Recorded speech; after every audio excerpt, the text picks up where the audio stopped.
TV La Capitale est une chaîne d'information dédiée aux régions de la Côte d'Ivoire. Vous êtes une institution, un ministère, une ONG, une petite et moyenne entreprise, une agence de transport ou d'hôtellerie, un établissement scolaire ou un promoteur d'événements? Ça tombe bien! TV La Capitale vous propose une grille de programmes adaptés pour faire connaître vos cérémonies et activités à travers toute la Côte d'Ivoire et même au-delà. Alors, contactez-nous au +225 27 33 74 70 27 ou au 05 75 95 48 91. TV La Capitale, la chaîne au cœur des régions.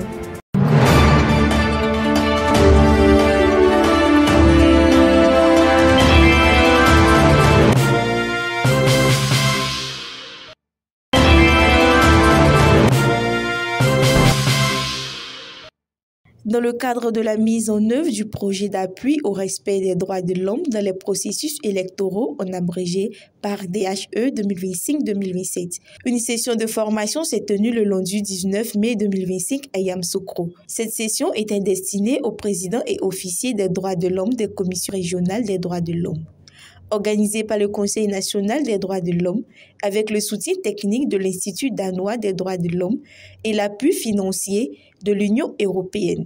Cette formation visait à renforcer les capacités des responsables régionaux en matière de promotion, de protection et de suivi des droits de l'homme, notamment dans les contextes électoraux. Les travaux ont porté sur plusieurs thématiques clés, notamment le cadre juridique national et international relatif aux droits de l'homme et aux processus électoraux, la formation à l'utilisation de l'application Alerte précoce, les outils de collecte, d'analyse et de transmission de l'information en temps réel. Madame Namizata Ouattara, présidente du CNDH, a salué l'initiative et souligné l'importance de ce renforcement des compétences pour une protection plus efficace des droits humains en période électorale. Sur le terrain, ils doivent être proches des populations.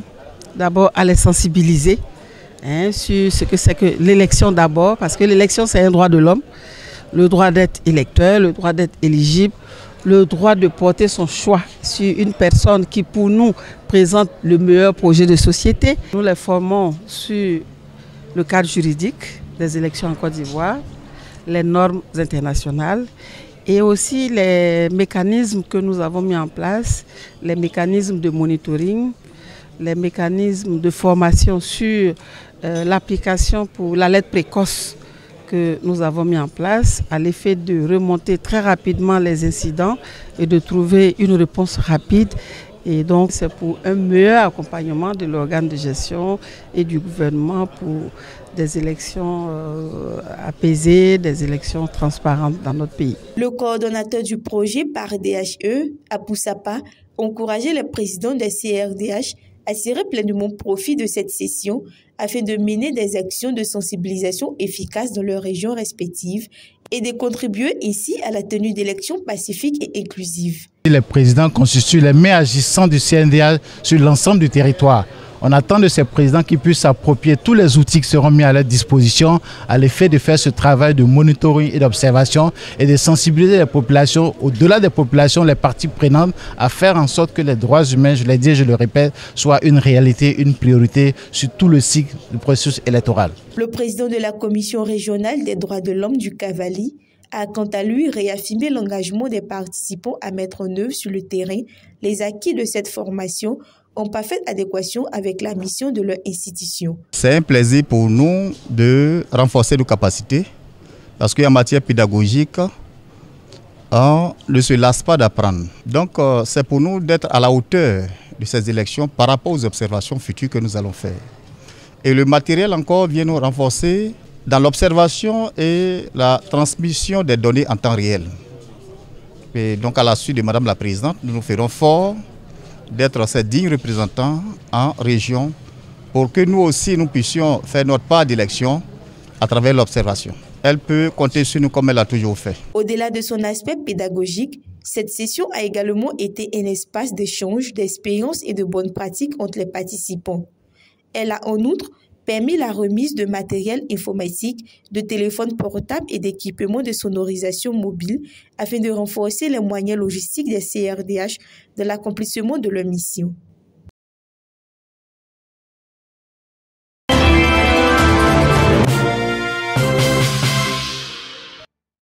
Ils sont venus nombreux les enseignants-chercheurs représentant les universités africaines partenaires de la chaire UNESCO IDEBIO. Étaient notamment présents des délégués du Burkina Faso, du Togo, du Bénin, du Sénégal, de la Côte d'Ivoire, ainsi que des experts venus spécialement de la France.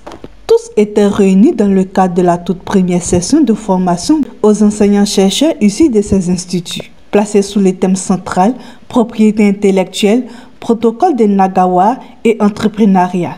Cette rencontre scientifique et académique a constitué une plateforme d'échange fructueux sur les enjeux liés à la valorisation de la recherche, à la protection des innovations et au développement de l'esprit entrepreneurial au sein des universités africaines.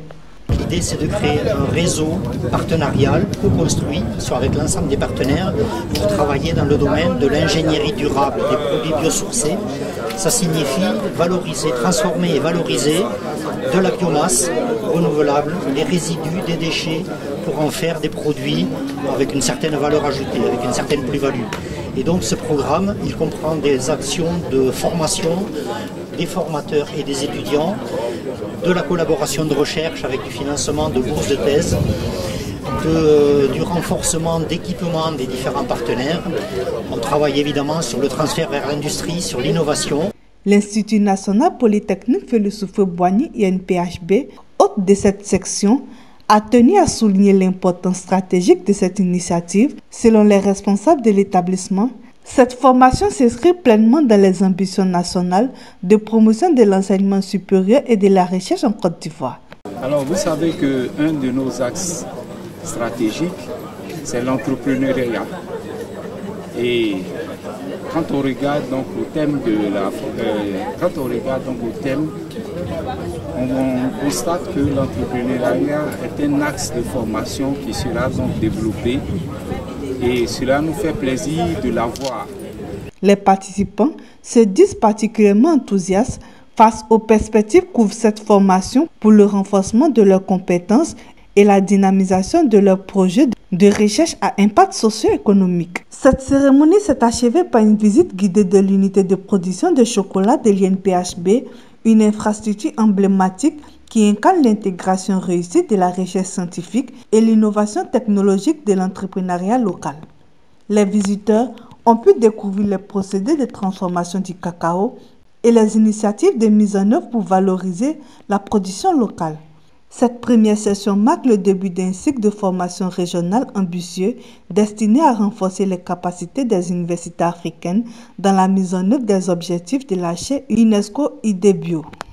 Elle reflète également la volonté des acteurs académiques et scientifiques africains de s'approprier les instruments de souveraineté intellectuelle et de l'innovation au service du développement durable.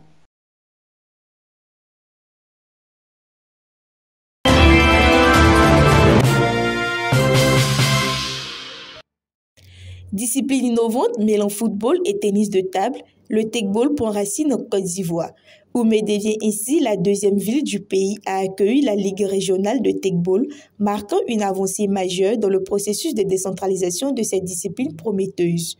C'est dans une atmosphère festive et solennelle que s'est déroulée à Oumé le samedi 17 mai 2025 l'installation officielle de la Ligue régionale de tegball, la deuxième du genre en Côte d'Ivoire après celle de Dabou. À cette occasion, le président de la Ligue régionale d'Oumé a été intronisé en présence des autorités administratives et municipales, le secrétaire exécutif de la Fédération de tegball ainsi que de nombreux jeunes et acteurs du mouvement sportif local. La cérémonie a été ponctuée de plusieurs temps forts.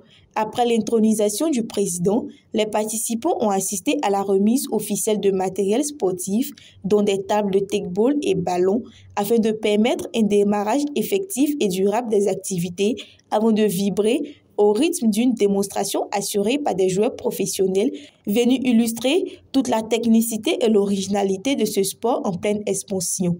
Dans leurs différentes interventions, les autorités ont salué cette initiative qui offre une nouvelle alternative sportive à la jeunesse en mettant l'accent sur les valeurs éducatives, la discipline et l'esprit d'équipe que le Tekball véhicule. Il faut dire que Oumé est une ville sportive, tout le monde le sait, dans toute la Côte d'Ivoire, dans toutes les matières, nous avons brillé. Et s'il y a une nouvelle fédération qui naît, nous sommes fiers d'être choisis parmi tant d'autres pour participer à cette fédération. Vraiment, nous sommes ravis de voir la fédération à Oumé, qui aujourd'hui, je pense bien que la population a accepté et nous sommes tous contents pour la présence de cette fédération. Et la direction s'en chargera pour faire la promotion de ce sport parce que nous sommes là pour le sport, nous sommes là pour promouvoir tout ce qui est sport. Sur le plan national, il y a certaines disciplines qui peuvent être représentées. Et si dans notre département, le Tekball, cette discipline sportive est représentée, alors moi en tant que délégué, nous qui visons la pratique du sport en milieu scolaire, nous allons œuvrer de sorte que l'an prochain, lors de la réunion des rentrées de l'OASU, nous puissions suggérer cela à la direction, de sorte que cette discipline sportive-là puisse être insérée dans nos compétitions sur le plan local. De son côté, le président intronisé de la Ligue régionale s'est engagé à implanter durablement le Tekball dans les écoles, quartiers et villages de la région, avec l'appui des collectivités et de la Fédération nationale. Déjà, il faut dire que le Tekball cessait déjà de la pratique du football. Et nous sommes déjà en union de sport ici, UFO. Et à travers ces jeunes, on va plus ou moins instaurer cette discipline à Oumé en se focalisant bien sûr sur les acteurs même du football. C'est-à-dire que dès le bas âge jusqu'à un certain nombre d'âge. Je tiens déjà à appeler toute la jeunesse d'Oumé à se rendre disponible pour cette pratique, tant bien qu'ils soient dans les centres de formation ou pas, qu'ils viennent d'abord voir comment se présente cette discipline, cette nouvelle discipline. Et en somme, on va essayer plus ou moins de redorer un peu le blason du Tekball à Oumé. La vision du premier responsable de la Fédération Tekball Côte d'Ivoire, le président, le ministre Sidi Tchomoko Touré, nous voulons que le Tekball soit pratiqué dans toutes les contrées, dans toutes les régions de la Côte d'Ivoire. Et c'est pour cela que nous parcourons tous les hameaux, nous parcourons toutes les régions pour donner du matériel, pour faire des formations, pour inciter les jeunes à pratiquer le Tekball. Avec cette nouvelle implantation, la Fédération des Tekball Côte d'Ivoire franchit une nouvelle étape dans sa stratégie de maillage territorial, dans l'objectif de démocratiser la pratique sur l'ensemble du territoire. L'appel a été lancé, la jeunesse d'Oumé est désormais invitée à s'approprier ce sport du futur, à en faire un outil d'épanouissement personnel, mais aussi de rayonnement local.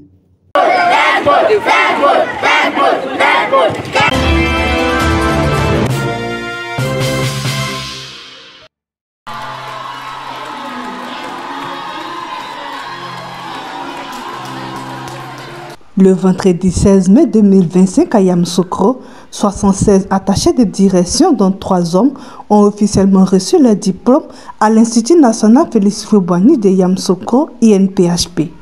La cérémonie, empreinte de solennité et de fierté, s'est tenue en présence de plusieurs autres personnalités. Parmi elles, figure M. Siloui Kanon, représentant de la présidente du Sénat, Mme Kandia Kamara, marraine de l'événement. Le chef du cabinet du ministre de l'Enseignement supérieur et de la Recherche scientifique, un représentant du ministre de la Haute Autorité pour la bonne gouvernance, ainsi que celui de la ministre d'État, ministre de la Fonction publique et de la Réforme administrative, Mme Anne Désirée Ouloto, famille, amis et proches des récipiendaires ont également pris part à cette célébration, témoignant leur soutien à ces nouveaux diplômés à l'orée de leur carrière professionnelle.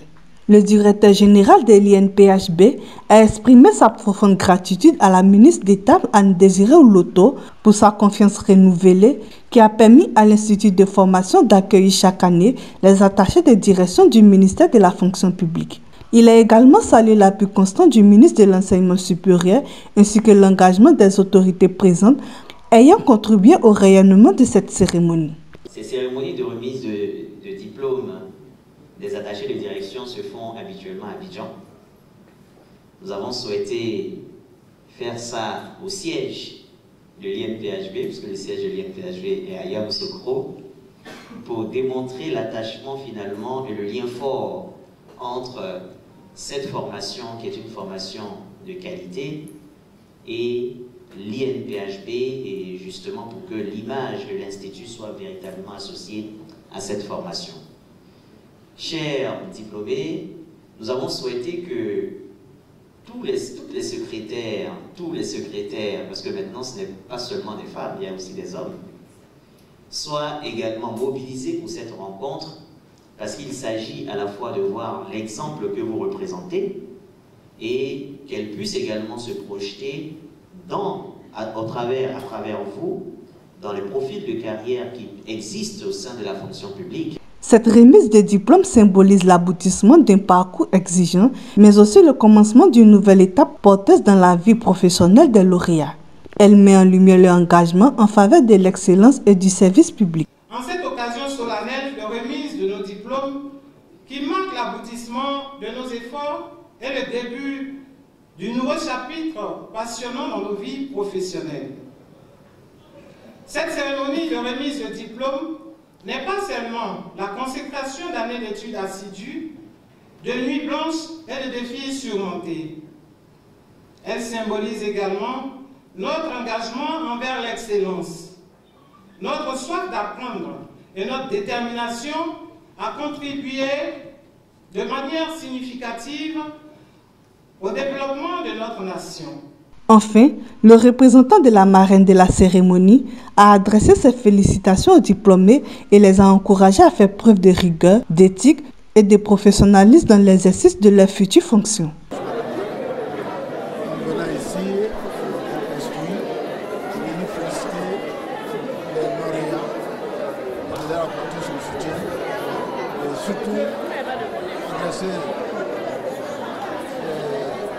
Également au ministère de la fonction publique,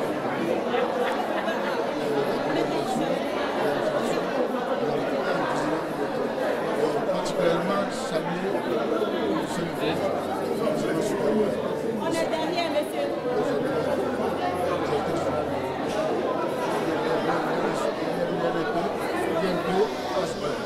C'est donc dire que cette fête, elle est la sienne, la fête se passe à Yamoussoukro, aujourd'hui le ciel du Sénat.